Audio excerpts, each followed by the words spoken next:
ఉప ఎన్నికలో బీఆర్ఎస్ ఓడినా ఆ పార్టీ నేతల్లో అహంకారం తగ్గలేదన్నారు కాంగ్రెస్ నేతలు. బీఆర్ఎస్ పతనానికి కేటీఆర్ ఒక్కడు చాలన్నారు. జూబ్లీహిల్స్లో కాంగ్రెస్ గెలుపుతో సీఎం రేవంత్ 2 ఏళ్ల పాలనకు జనం జై కొట్టారని చెప్పారు. బైపోల్ విజయం స్ఫూర్తితోనే స్థానిక ఎన్నికల్లో పనిచేస్తామన్నారు కాంగ్రెస్ లీడర్లు. జూబ్లీహిల్స్ ఉప ఎన్నికను కాంగ్రెస్ 2 ఏళ్ల పాలనకు రెఫరెండంగా భావించే ఓటేయాలని బీఆర్ఎస్ నేతలే ప్రచారం చేశారన్నారు ట్రైకర్ చైర్మన్ బెల్లయ్య నాయక్. బీఆర్ఎస్ చెప్పినట్లుగానే రెఫరెండంగా భావించి కాంగ్రెస్ ను జనం గెలిపించారన్నారు. మన దగ్గర జరిగినటువంటి జూబ్లీహిల్స్ బై ఎలక్షన్లో మాకంటే ముందుగా ప్రతిపక్ష పార్టీ అయినటువంటి బీఆర్ఎస్ ఇది 2 ఏళ్ల కాంగ్రెస్ పాలనకు రెఫరెండం అని డిక్లేర్ చేసింది. దాన్ని మేము స్వీకరించాం. ప్రజలు రేవంత్ రెడ్డి గారి 2 ఏళ్ల పాలనకు రెఫరెండంగా 24,600 మెజార్టీతో కాంగ్రెస్ పార్టీని గెలిపించారు. ఓటమి చావుదెబ్బ కొట్టినా కేటీఆర్ కు అహంకారం తగ్గలేదన్నారు ఎమ్మెల్సీ అద్దంకి దయాకర్. బీఆర్ఎస్ పతనమయ్యేందుకు కేటీఆర్ ఒక్కడు చాలన్నారు. జూబ్లీహిల్స్ ప్రచారంలో కేటీఆర్ ఈవెంట్ ఆర్గనైజర్ లాగా ప్రవర్తించారని విమర్శించారు. కేటీఆర్ హరీష్ రావు కృష్ణార్జునని కవిత అంటున్నారని, కానీ దుర్యోధన దుశ్శాసనులనే సంగతి కవిత తెలుసుకోవాలని సూచించారు అద్దంకి. ఓటమి చావు దెబ్బ కొట్టినా ఇంకా బలుపు అహం మాత్రం తగ్గలే కేటీఆర్. ఎందుకంటే బీఆర్ఎస్ పార్టీనో టీఆర్ఎస్ పార్టీనో నువ్వు బతికించినోనివి కాదు, పుట్టించినోనివి కావు, కాబట్టి నీకు దాని విలువ తెలియదు. కాబట్టి నీకు వచ్చిన ఓటమును గౌరవంగా అంగీకరించే బుద్ధి లేకపోయా ఏం చేయాలి?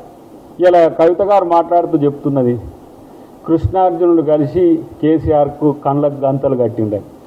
కృష్ణార్జునుడు కాదు తల్లి, వాళ్ళు దుర్యోధన దుశ్శాసనలు.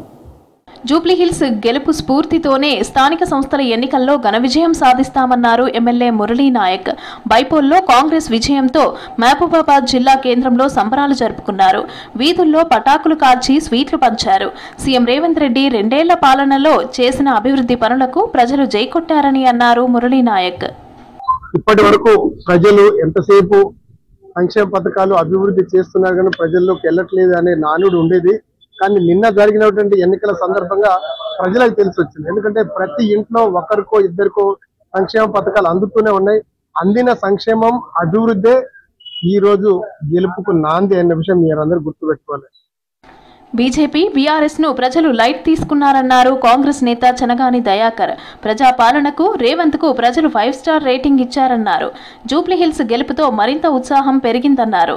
ఇదే స్ఫూర్తితో మరింత బాధ్యతగా పనిచేస్తామన్నారు. ప్రజల తీర్పుపై ఇకనైనా బీఆర్ఎస్ ఆత్మవిమర్శ చేసుకోవాలని అన్నారు చనగాని దయాకర్. ప్రజలు మీకు ఇచ్చినటువంటి తీర్పుని ఒళ్ళు జాగ్రత్త పెట్టుకొని ఆత్మవిమర్శ చేసుకోవాలని మేము కోరుతా ఉన్నాం. పదే పదే ముఖ్యమంత్రి గారిని తిడితే, మంత్రులను తిడితే, పార్టీని తిడితే మేము పెద్దోళ్ళం కావద్దు. మీరు ఆత్మవిమర్శ చేసుకొని ప్రజలు మీకు ఇచ్చినటువంటి శిక్షను మీరు ఆత్మవిమర్శ చేసుకొని ఒళ్ళు జాగ్రత్త పెట్టుకొని మాట్లాడేటప్పుడు కూడా మాట్లాడాలని మేము కోరుతా ఉన్నాం. బీఆర్ఎస్ బీజేపీ బీఆర్ఎస్కి అవయవదానం చేసినా, బీఆర్ఎస్ ఆ బీజేపీకి ఎన్ని కుప్పిగంతులు వేసినా కూడా అది ప్రజలలో అది చెల్లని రూపాయలాగానే మిగిలిపోతా ఉందనేది. జూబ్లీహిల్స్ లో కాంగ్రెస్ విజయంతో మేడ్చల్ జిల్లా నాచారం డివిజన్ అధ్యక్షుడు బందారం శ్రీకాంత్ గౌడ్ ఆధ్వర్యంలో కాంగ్రెస్ నాయకులు కార్యకర్తలు సంబరాలు చేసుకున్నారు. నాచారం ప్రధాన రహదారిపై పటాకులు కాల్చి స్వీట్లు పంచారు. జూబ్లీహిల్స్ ఉప ఎన్నికల్లో వచ్చిన ఫలితాలే రానున్న జీహెచ్ఎంసీ స్థానిక సంస్థల ఎన్నికల్లో రిపీట్ అవుతాయని అన్నారు. బీఆర్ఎస్ నాయకులు నవీన్ యాదవ్ పై చేసిన అసత్య ఆరోపణలకు జూబ్లీహిల్స్ ప్రజలు ఓటుతో సమాధానమిచ్చారని అన్నారు కాంగ్రెస్ నేతలు.